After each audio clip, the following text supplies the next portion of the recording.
You must have seen the video of this Lance Corporal serving in the Nigerian army who came out with a public statement a few days ago concerning the current insecurity ravaging the northern part of Nigeria.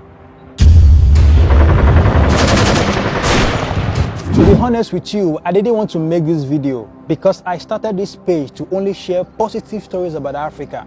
Because over the years, the African continent has gotten a lot of negative vibes from the mainstream media, and this has affected our image and the way the rest of the world perceives us. But the story of Lance Corporal Martins really touched my heart, and I feel like I'll be betraying the people I intend to protect, the people I love, if I do not make this video. It is sad to acknowledge that Nigeria is currently ranked the third most terrorized country in the world, and there are a lot of African countries on the list. I will tell you about Lance Corporal Martins later, but it's important for us to understand how all of this began. Boko Haram was founded in Nigeria in 2002 by Muhammad Yusuf. His aim was to purify Islam in northern Nigeria and also make the whole of Nigeria an Islamic state. The ideology of the sect was built on Salafism, which advocates for strict adherence to Sharia law.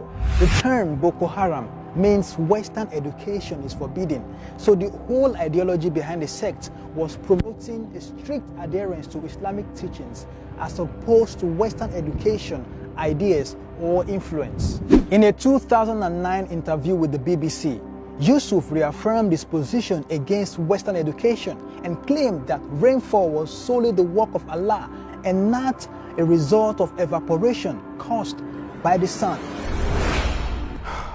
This is where it gets interesting.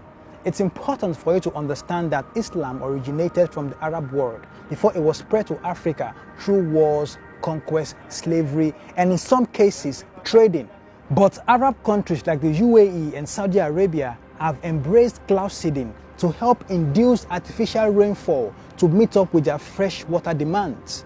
This is to tell you that the people who brought these religions to us have subtly moved on to science, technology, and other innovations, while Africans who accepted the religion are stuck with recycling primitive ideas. One of the results is the Boko Haram insurgency. From 2002 to the next 7 years, Yusuf took the advantage of the high unemployment rate and low literacy level in that region to recruit, indoctrinate, and radicalize a lot of young people. And that was the beginning of the nightmare that will never end. Muhammad Yusuf was killed in 2009 by the police in the Boko Haram uprising. And that was when the group formally launched an armed struggle against the Nigerian state. From that time till now, Boko Haram has killed hundreds of thousands of people, and they have displaced millions of people from their homes. They are now in IDP camps, they are refugees in their own country. It's really a sad situation. So what is the solution? The war against Boko Haram cannot be won by only ammunition because it's an ideological war. If you kill 10 terrorists today, there are hundreds of them waiting to replace the 10 you killed because the war runs on an ideology. So until that ideology is countered, it's impossible to win this war.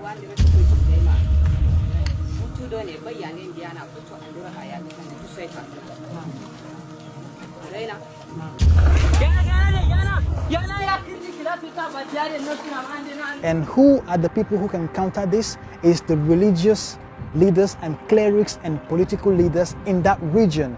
They have to actively engage in continuous sensitization of their people, because if I go there to sensitize them, they might see me as an enemy. So it's workable for people from that region to sensitize their people.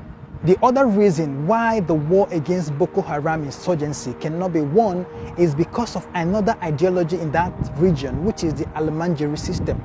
Now, in case you don't know what it is, it means that a parent will give birth to a child and dump that child as young as 2 years old in Islamic schools, and they do not have proper education.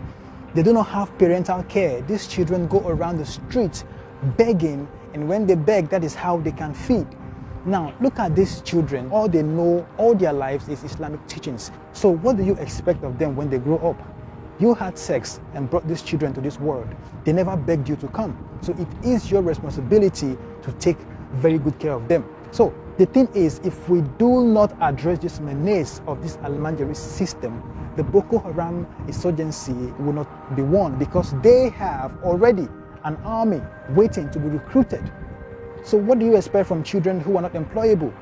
They can join terrorist groups. As I speak to you now, over 10 million kids are roaming the streets in this region of Nigeria because of this system. And that is why the battle cannot be won if we do not address and stop the Almajiri system, provide employment and provide adequate and proper education for the people in the region. And you will see that this battle against insurgency will die a natural death.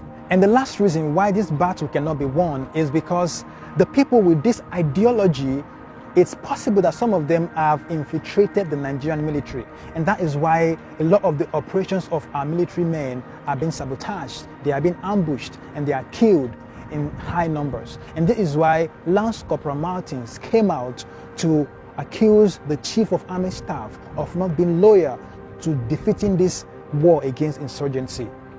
And he sacrificed a lot. I'm sure he knew the consequences of what he did, and he knew that they would come after him. And he said that in the video. Tuku Yusuf Buratai. As I'm making this video, I want to let you know that I'm highly disappointed in your command. You should call yourself a coward, a traitor, and a betrayer to the Nigerian as a whole, because you are no more loyal. You cannot earn my loyalty with what you are doing. I know after this video, you may come, you want to arrest me, you want to do this. I'm ready to face court-martial. And my court-martial must be open to the whole Nigerians to know. I'm calling on all the independent lawyers to stand by me, because this is a matter of urgency. People are dying too much. Now he has sacrificed a lot, his life, his job, his family, to come out and tell us the truth. What are we going to do for him? Are we going to abandon him the way we have abandoned a lot of people who come out to speak the truth about situations in Africa? I'm making this video to call on everybody of goodwill, everyone of African ancestry around the world, to rally around this young man, this young, brave soldier, the way everybody around the world rallied around the murder of George Floyd. 50 states in the USA had a protest for George Floyd. More than 20 countries, including a lot of African countries and Nigeria, had a protest for George Floyd. This is also a protest we should all be willing to partake in.